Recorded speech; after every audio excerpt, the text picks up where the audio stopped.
quels éléments peut-on se servir dans un montage vidéo? Alors il est important de connaître les éléments qui vont pouvoir nous servir comme la vidéo, le son externe, la musique, les images. On peut importer des MP4, des fichiers MOV en vidéo, des MP4, des fichiers AVI et bien d'autres évidemment.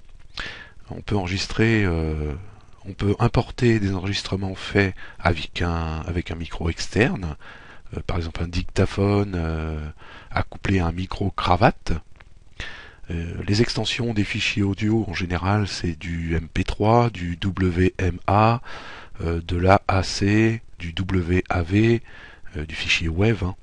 Et aussi on peut importer bien évidemment des images en JPG, en JPEG, des images en PNG pour gérer la transparence, c'est plus facile. On peut importer des GIFs, on peut importer tout un tas d'images. Il suffit de prendre en général chaque élément et on les place sur une piste de la timeline, sur la ligne de temps, que l'on peut ensuite faire évoluer.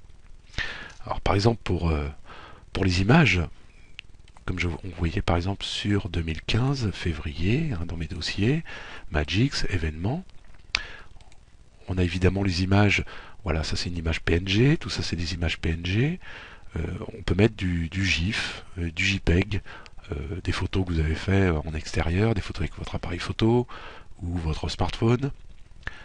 Donc évidemment les films bruts, c'est-à-dire que par exemple les films bruts ça va être du MPEG ou du MOV ou de l'AVI, on peut tout prendre et mettre dans un logiciel de montage, lui va réencoder dans le bon format, dans le meilleur format pour pouvoir déjà travailler sur des fichiers propres de qualité.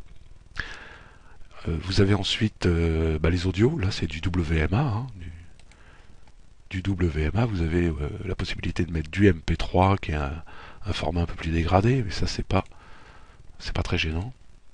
Vous avez par exemple, voilà, la musique c'est en MP3, on peut l'importer en même temps et indifféremment dans les logiciels de montage. Alors l'importance de regrouper, comme je disais précédemment, ces dossiers dans un seul dossier et de pouvoir trouver facilement. Vous voyez par exemple sur un ordinateur, les dossiers sont dans mon dossier principal, dans mes documents, et je pourrais avoir plein de dossiers ici, c'est un petit peu difficile de les voir à retrouver, même si on peut passer en grands icônes, voilà, on voit un petit peu les images ici.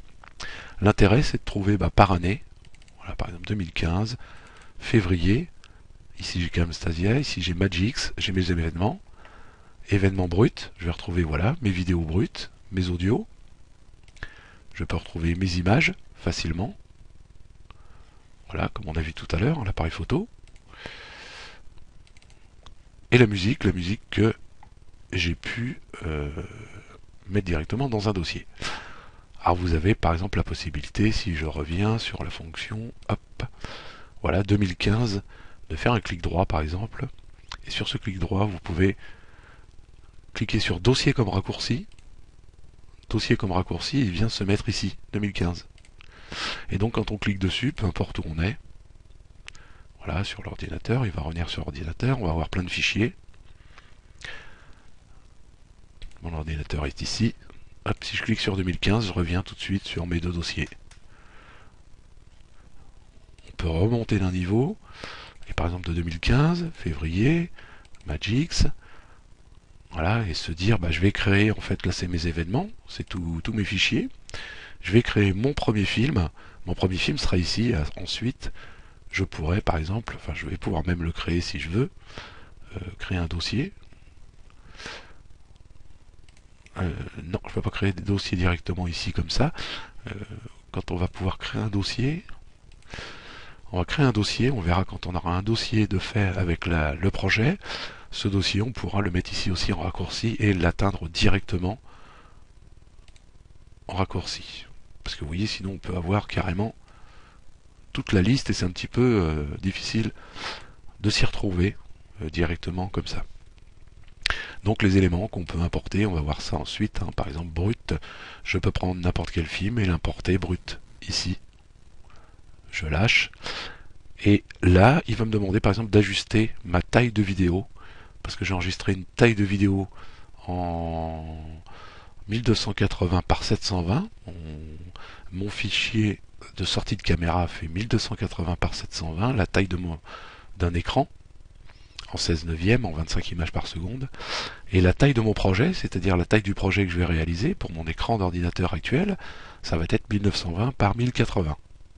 Alors je peux l'ajuster si je veux une grande taille, c'est-à-dire que le film va avoir une petite distorsion puisqu'il est plus petit, ou je peux ne pas ajuster et garder le format d'origine de ma bande vidéo. Sachant qu'en sortie, de toute façon, en sortie, nous allons pouvoir enregistrer et exporter le montage complet et choisir la dimension qu'on veut lui appliquer. Donc ça, c'est pas gênant. Voilà, on apporte